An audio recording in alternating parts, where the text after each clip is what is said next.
Assalamualaikum warahmatullahi wabarakatuh. Bertemu lagi dengan Ibu Wanda. Pada kesempatan kali ini, kita akan membahas mengenai struktur dan kebahasaan teks pidato persuasif.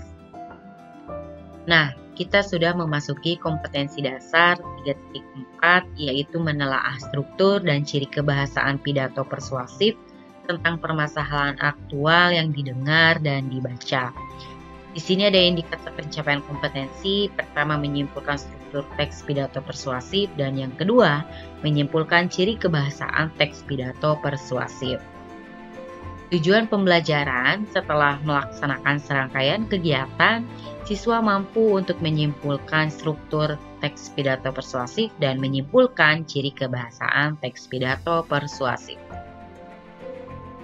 Firman Allah dalam Quran Surat Al-Baqarah ayat 256, "Tidak ada paksaan dalam menganut agama Islam. Sesungguhnya telah jelas perbedaan antara jalan yang benar dengan jalan yang sesat. Barang siapa ingkar kepada tauhid dan beriman kepada Allah, maka sungguh dia telah berpegang teguh pada tali yang sangat kuat yang tidak akan putus. Allah Maha Mendengar, Maha Mengetahui." Persepsi KD 4.3, kita akan mengulas bagaimana cara menemukan informasi dalam teks pidato persuasif. Pertama, kalian harus membaca atau mendengarkan pidato persuasif dengan seksama. Kedua, mencatat informasi pentingnya. Dan yang ketiga, baru kalian bisa menyimpulkan pesan dari informasi pidato yang didengarkan atau yang dibaca. Nah, anak-anak, kita memasuki materi ini. Pertama, struktur teks pidato persuasif. Tentunya ketika kalian akan mendengarkan sebuah pidato atau membaca teks pidato, tentu ada struktur pidato yang harus kalian pahami. Mengapa? Supaya jika sewaktu-waktu kalian disuruh membuat teks pidato persuasif, kalian sudah mengetahui strukturnya. Di sini struktur teks pidato persuasif terbagi menjadi tiga umum ya, tiga general ya. Yang pertama ada pembuka. Dalam sebuah pidato tentunya ada pembuka terlebih dahulu. Pembuka itu berisi salam, berisi penghormatan dan ucapan syukur. Penghormatan berupa ucapan hormat kepada tokoh-tokoh atau hadirin yang hadir dalam suatu kegiatan. Urutan penyebutan penghormatan dimulai dari tokoh yang jabatannya paling tinggi sampai kepada yang paling rendah. Itu yang pertama. Yang kedua, struktur di dalam pidato ada isi.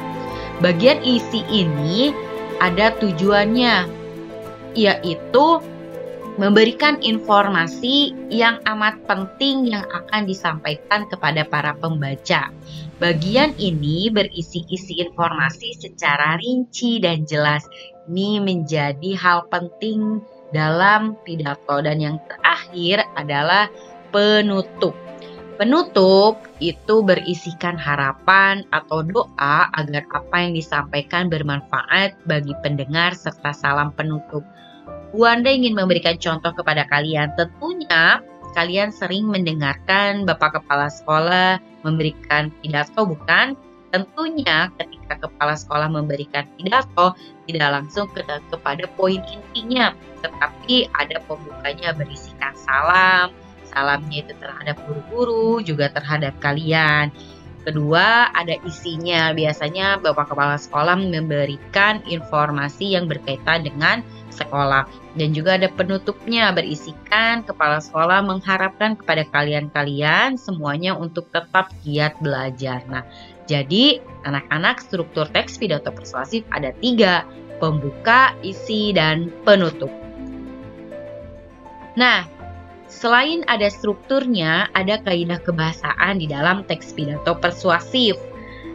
Di sini kalimat yang mendominasi teks ini atau teks pidato adalah kalimat pernyataan yang berisi ada tiga juga. Pertama, ada kalimat saran.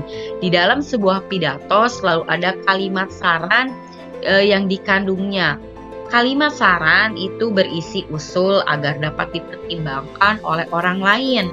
Kalimat saran pada umumnya ditandai dengan penggunaan kata sebaiknya, seharusnya, dan lain-lain. Contoh kalimat saran: seharusnya kalian bisa belajar lebih giat lagi supaya mendapatkan nilai bahasa Indonesia dengan baik. Atau bisa juga contoh yang lain. Kedua, ada kalimat ajakan. Kalimat ajakan adalah berisi anjuran untuk diikuti oleh pendengar, ya.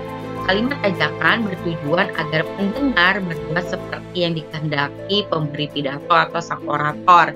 Kalimat ajakan pada umumnya ditandai dengan penggunaan kata mari, marilah, ayo, mohon, tolong, dan sebagainya. Contohnya, marilah kita jaga kebersihan lingkungan sekolah ini dengan sebaik-baiknya. Atau, ayo bersama-sama kita ciptakan ruang belajar kita senyaman mungkin. Itu ya contohnya. Dan yang ketiga, ada kalimat arahan. Kalimat arahan merupakan kalimat yang bertujuan untuk memberikan petunjuk kepada pembaca atau pendengar. Pada umumnya, kalimat arahan ditandai dengan kata harus. Contohnya, harusnya kalian bisa menjaga ketertiban sekolah. Atau harusnya kalian mampu belajar dengan lebih giat lagi supaya mendapatkan nilai yang baik, gitu ya. Nah, anak-anak, kita memasuki lembar kerja KD 334.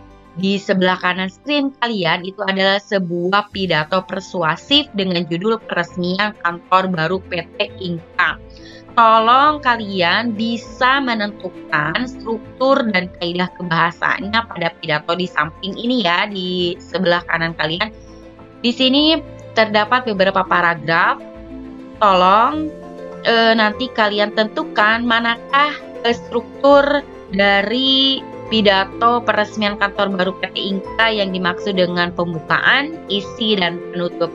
Juga tolong kalian baca terlebih dahulu pidato ini, baru tentukan kalimat ajakannya, kalimat arahannya, dan kalimat petunjuknya. Nanti silahkan kalian tulis di buku tulisnya ya. Instruksi dengan jelas Ibu akan sampaikan di Google Form. Oke, terima kasih. Itu saja pembelajaran kita pada kali ini.